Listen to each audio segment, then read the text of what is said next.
एक लड़की police control room 112 को फ़ोन करती है और जैसे ही फ़ोन लगता है उधर से आवाज़ आती है कि मैं आपकी क्या मदद कर सकती हूँ। तो ये लड़की ने कहा कि दरअसल मैं भोजपुर ज़िले की एक शहर लगता है आरा, और आरा के ही एक बहुत ही व्यस्तम इलाका है जिसका नाम है गोपाल चौक। उसके तनिष्क शोरूम से बात कर रही हूँ, धीरे से बात कर रही हूँ। मैडम, यहाँ पर 6-7 बदमाश अंदर घुस गए हैं और वो लूटपाट कर रहे हैं।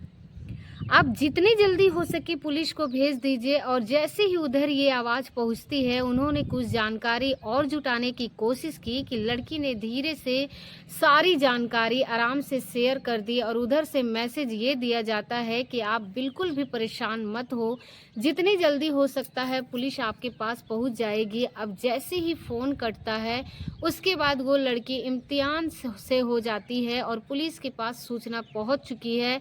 दरअसल 10:20 पर बदमाश अंदर एंट्री करते हैं और उसके बाद फिर महज 1 मिनट बाद ही पुलिस की कंट्रोल रूम यानी कि 112 नंबर पर सूचना दी जाती है। इसके बाद फिर पुलिस दोबारा फ़ोन करती है, तीसरी बार फ़ोन करती है, चौथी बार फ़ोन करती है। इसी तरह से वो लगातार 22 मिनट में 20 से 25 बार ट्राई करती है, लेकिन पुलिस नहीं पहुंचती है। अक्सर जैसे फिल्मों में होता है कि बदमाश जाते हैं और पुलिस आती है। अब जब पुलिस आती है तब बदमाश 5 मिनट पहले जा चुके थे और कुछ ही देर के बाद सोशल मीडिया पर सीसीटीवी कैमरे की जो भी फुटेज थे वो वायरल होने शुरू हो जाती है। कहा जाता है कि आज़ादी के बाद बिहार प्रदेश की ये सबसे बड़ी डकैती है, यानी कि 22 मिनट में लगभग 25 करोड़ की ज्वेलरी जेवरात, चाहे वो सोने के हो, चाहे वो चांदी के हो, चाहे वो हीरो के, लूटे जा चुके थे। अब जहां देखो वहां पर इस बात की चर्चा हो रही थी। बात बड़ी थी कि जो बदमाश आए थे उनमें से 4 बदमाशों के चेहरे बिल्कुल साफ दिखाई दे रहे थे और 2 बदमाश ऐसे थे, एक ने मास्क लगाया हुआ था और एक ने हेलमेट सहित मास्क लगाया हुआ था। आखिरकार ये घटना, इतनी बड़ा घटना कैसे हो सकती है? पूरे प्रदेश भर में इस बात पर हड़कंप मच जाता है और पूरे देश भर इस बात पर चर्चा हो जाती है। आज की इस कहानी के माध्यम से समझने की कोशिश करते हैं कि आखिरकार पुलिस ने 6 बदमाशों में से 2 एक एनकाउंटर भी कर दिया। क्या मामला है, क्या समझते हैं?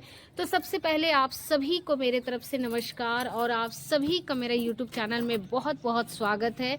आज की जो सच्ची घटना है जो मैं आपको सुनाने जा रही हूँ, ये सच्ची घटना है बिहार प्रदेश का जिला है भोजपुर, और भोजपुर जिले के ही एक शहर लगता है आरा। आरा का ही एक बहुत व्यस्त इलाका है, नाम है गोपाल चौक। मैं बात कर रही हूँ 10 मार्च 2025 की सुबह लगभग 10 बजे के आसपास का अधिकृत ये शोरूम है, जो कि तनिष्क की शोरूम है, जो कि बड़े बड़े शहरों में खुला हुआ होता है।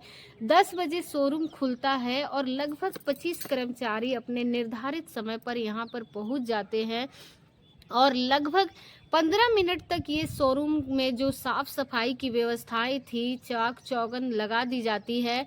उसके बाद फिर पूजा पाठ शुरू हो जाती है और पूजा पाठ करके हटे ही थे कि 10:20 के आसपास अब यह समय था कि अब जितने भी ये कर्मचारी थे, जितने भी लोग थे यहाँ पर शोरूम के अंदर काम करते हैं, सब इंतजार कर रहे थे कि कब उनका भगवान यानी कि कस्टमर आएंगे। उसके बाद वो अपने अपने कस्टमर को डील करेंगे, उन्हें सामान बेचेंगे, वहां से पैसा आएगा। इस तरह की जो भी दुआएं की गई थी, जो प्रार्थना की गई थी, अब प्रार्थना के हिसाब से चल रहे थे। और 10:20 का आसपास का वाक्य था। 4 युवा जिनकी उम्र लगभग 25 साल से कम ही रही होगी, वो एक साथ जब इस शोरूम के अंदर आने लगे तभी गार्ड ने रोक लिया।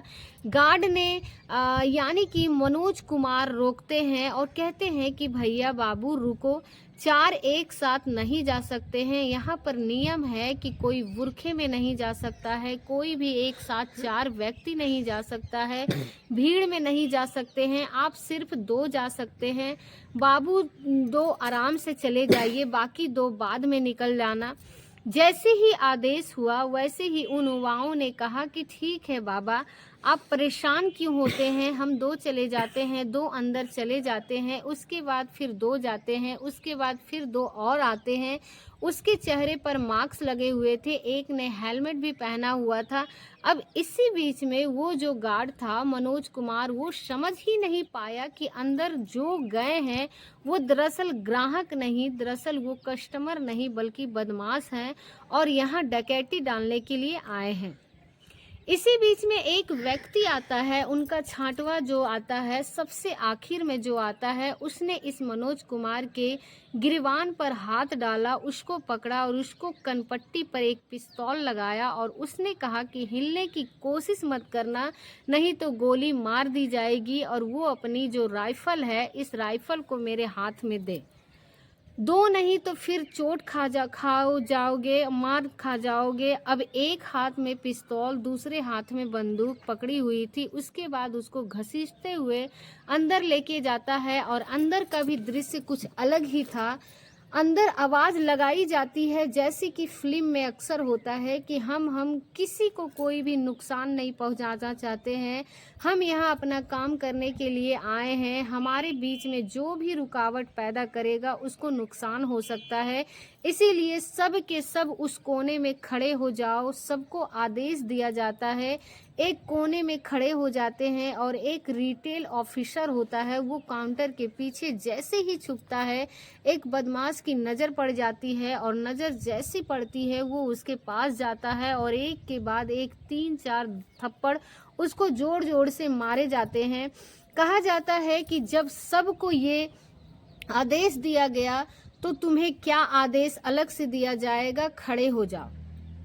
इसी बीच में जैसे ही उसने उसकी तरफ को पिस्तौल तानने की कोशिश की, तब पीछे से आवाज़ आती है, मारना किसी को नहीं है, गोली बिल्कुल नहीं चलानी है। अब सब लोग यहाँ एकदम डरे हुए थे, सहमे हुए थे। इसी बीच में सबसे अंतिम में आ रहा था, उसने उस गार्ड को भी अंदर पहुँचाया। बाकी सब लोगों के पास और जो ग्राउंड फ्लोर था, फर्स्ट फ्लोर था, वहाँ को सबको इकट्ठा किया। लगभग 25 कर्मचारी थे, सबको एक जगह इकट्ठा कर ले गया और कुछ लोगों को आदेश दिया गया था, जैसे अलग अलग टीम बनाई गई थी। आदेश दिया गया था कि अपने घुटनों के बल खड़े हो जाओ और साथ ही अपने हाथों को ऊपर कर लो। किसी ने भी कोई चालाकी की या कोई होशियारी दिखाने की कोशिश की तो नुकसान हो जाएगा। और इस तरह की बातें, सबके मोबाइल थे, मोबाइल के ले लिए जाते हैं। सब लोग डरे हुए थे, सहमे हुए थे और ये बदमाश जो थे, उन 6 के 6 बदमाशों में से 2 के चेहरे यानी कि सिर्फ मास्क से ढके हुए थे।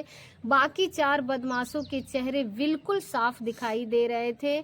उन्हें किसी बात का ना डर था, ना किसी बात का खौफ था, उन्हें ना ये भविष्य का कोई चिंता था। उन्हें ऐसा लग ही नहीं रहा था कि सामने सीसीटीवी कैमरे चल रहे हैं और कैमरे में उनकी शक्ल, उनकी सूरत, उनकी हाव भाव, उनकी जो भी एक्टिविटी है, सब कुछ कैद हो रही है और उन्हें कोई डर नहीं था। इसी बीच में मौका पाती एक सेल्स पर्सन होती है, उनका नाम सिमरन होता है। सिमरन ने इन 25 कर्मचारियों में से जो भी था उनको सबको ओझल करते हुए, जो भी 6 बदमाश थे उनको भी ओझल करते हुए चुपचाप जाकर एक जगह खड़ी हो जाती है और बस उसके पास उसका मोबाइल था। बाकी सब इतने कर्मचारी डरे थे, सहमे थे। इसी बीच में मौका पाती है और इन बदमाशों के अंदर प्रवेश यानी कि शोरूम के अंदर जैसे ही प्रवेश करते हैं, ठीक 1 मिनट के बाद उसने 112 यानी कि कंट्रोल रूम को फ़ोन लगाया। फ़ोन लगाने के बाद कहा कि मैं फलना जगह से बात कर रही हूँ, हमारे शोरूम के अंदर 5-6 बदमाश, 7 बदमाश घुसे हुए हैं, जितनी जल्दी हो सके मदद कर दीजिए, नहीं तो यहाँ बहुत बड़ी वारदात हो सकती है। कंट्रोल रूम को सूचना मिलती है और सूचना जाने के बाद कंट्रोल रूम कहता है, बिल्कुल परेशान मत होइए, पुलिस थोड़ी देर में आपके पास पहुंच जाएगी, आप चिंता मत करें। लेकिन चिंता करने वाली बात थी, अगले 22 मिनट तक वो बदमाश उसके अंदर रहते हैं और वो लड़की यानी कि सिमरन लगातार एक के बाद एक कॉल कर रही थी, फिर भी कॉल का कोई कॉल इस तरह से करते करते उसने 20 से 25 बार पुलिस को ट्राई किया, लेकिन पुलिस पता नहीं कहाँ सोई हुई थी, या फिर वो समझ नहीं पा रहे थे कि किस शोरूम की बात कर रही है, या समझ नहीं पा रहे थे कि बिहार प्रदेश के जिला भोजपुर का जो शहर है आरा, उसका जो सबसे व्यस्त में इलाका है गोपाल चौक, वहाँ की बात कर रहे हैं। पुलिस कहाँ कहाँ घूम रही थी। बदमाश 22 मिनट तक, यानी कि 10:20 प्रवेश करते हैं और 10:50 पर यहाँ से निकल जाते हैं। 10 से 55 के आसपास की बात है। पुलिस सायरन बजाते हुए, हॉर्न बजाते हुए, जैसे ही फिल्म में होता है इस तरह से शोर बाजरा, भीड़ इकट्ठी हो जाती है। और जब भीड़ इकट्ठी होती है तो बाहर वालों से ये पता चलता है कि इसके अंदर अभी डकैती हुई है। 6 बदमाश आए थे और यहाँ से वो अपना काम करके चुपचाप सोने चांदी और हीरे के जो भी आभूषण थे, ज्वेलरी थे, वहाँ से लेके निकल जाते हैं। अब निकलने के बाद जैसे ही पुलिस आती है, इसके शोरूम वालों के पास पहुँचते हैं, मीडिया भी आ जाती है, पुलिस भी आ जाती है, एसएसपी, डीएसपी, सब अधिकारी, बड़े बड़े अधिकारी आ जाते हैं और पूरे देश, पूरे प्रदेश में इसमें हड़कंप मच जाता है। और ये खबर सीसीटीवी तथा फुटेज वायरल होती है तो पूरे देश भर में इस बात का पता चल जाता है कि ये बिहार में इतनी बड़ी, यानी कि बड़ी डकैती हुई है। और इसमें पूछा जाता है कि लगभग कितना सामान गया, तो जिसके शोरूम मैनेजर होते हैं वो कहते हैं कि लगभग 25 करोड़ रुपए की सोने चांदी और हीरे के जेवरात लूटे जा चुके हैं। बदमाश ने साथ लेकर चले गए हैं और लगभग कुछ करोड़ नकदी भी ले गए हैं। अब एसएसपी राज हो या फिर डीएसपी परिचय कुमार हो, समझ नहीं पा रहे थे कि आखिरकार करे तो क्या करे। तुरंत ही शोरूम के जो मैनेजर होते हैं उन्हें फोटेज ली जाती है, उनका सोशल मीडिया पर वायरल किया जाता है और साथ ही जिले की पुलिस को ये मैसेज दिया जाता है और कहा जाता है कि जितनी जल्दी हो सके आप नाकाबंदी शुरू कर दीजिए, हर वाहन की चेकिंग कीजिए, जो भी वाहन निकल रहे हैं। लेकिन जब पुलिस वहां से जब जांच पड़ताल करती है, जांच करती है, तो लोगों ने पूछताछ करती है कि यहाँ से कुछ लोग निकले थे। तो शोरूम से लगभग 20 मीटर की दूरी पर एक जगह है टमटम पड़ाव। टमटम पड़ाव पर तीनों बदमाशों ने अपनी अपनी बाइकों को रोका था और 20 मीटर वो पैदल चलकर आए थे। शोरूम जैसे ही पुलिस ने कहा कि बदमाश बाइकों पर हैं और उनकी कद काठी कुछ इस तरह की है, साथ ही 25 साल से सबसे कम उम्र है। पूरे जिले में जगह जगह नाकाबंदी कर दी जाती है। नाकाबंदी करके यहाँ से आरा से लगभग, जो आरा शहर है जहाँ पर ये घटना हुई थी, उनके 20 किलोमीटर दूर एक बाडराहा प्रखंड लगता है। बाडराहा प्रखंड के पास एक बाबूरा एक जगह है, वहाँ पर एक छोटा पुल है, छोटा पुल है और छोटे छोटे पुल के पास जो बाइक है उस पे 3 बाइक थी। 6 बदमाश थे। यही बदमाश अब यहाँ पर जो है पुलिस की गश्त हो रही थी। पुलिस को देखते ही एक बाइक पर 2 बदमाश थे, वो डर जाते हैं और सहम जाते हैं। उनको लग रहा था कि शायद इन्होंने हमें पहचान लिया है। अब इसी बीच में उन बदमाशों ने यहाँ से भागने की जैसे ही कोशिश की, पुलिस ने उन्हें रोकने की कोशिश की। पुलिस ने कहा आप रुक जाओ, नहीं तो फिर हमें मजबूरन होकर गोली चलानी पड़ेगी।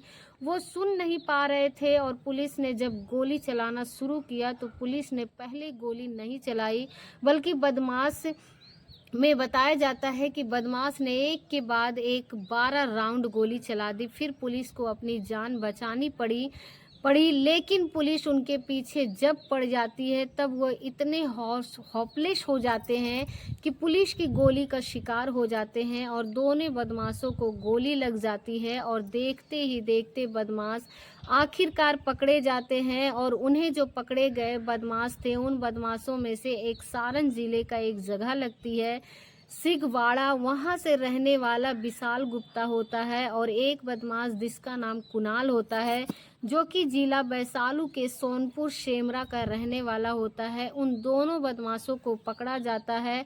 पकड़ने के बाद उनको हॉस्पिटल भेजा जाता है उपचार के लिए, क्योंकि इन दोनों को गोली लगी हुई थी और उनके पास से पुलिस को 2 पिस्तौल मिलती है, 10 कारतूस मिलते हैं और जो यहाँ से डकैती डाल के ये अपने लेके गए थे उनके पास से 2 बैग मिल जाते हैं और बैगों में उन्होंने जब देखा तो उनके अंदर जो डकैती का आभूषण था वो भी मिल जाते हैं। अब इन पुलिस ने जब इस मामले की जांच पड़ताल करना शुरू किया तो चारों ओर बदमाशों की तलाश करना शुरू कर देते हैं। लेकिन हैरान करने वाली बात यह है, ऐसा बताया जाता है कि भारत की आज़ादी के बाद बिहार प्रदेश में ये सबसे बड़ी इस तरह की डकैती डाली गई थी, वो भी दिन दहाड़े। दिन निकलते ही लोग बाज़ारों में घूम रहे थे और ये बदमाश पूरी बदमाशी तैयारी करने के लिए बाद आते हैं। सबके हाथों में हथियार थे, लेकिन सबसे बड़ी बात ये थी कि किसी के चेहरे ढके हुए नहीं थे।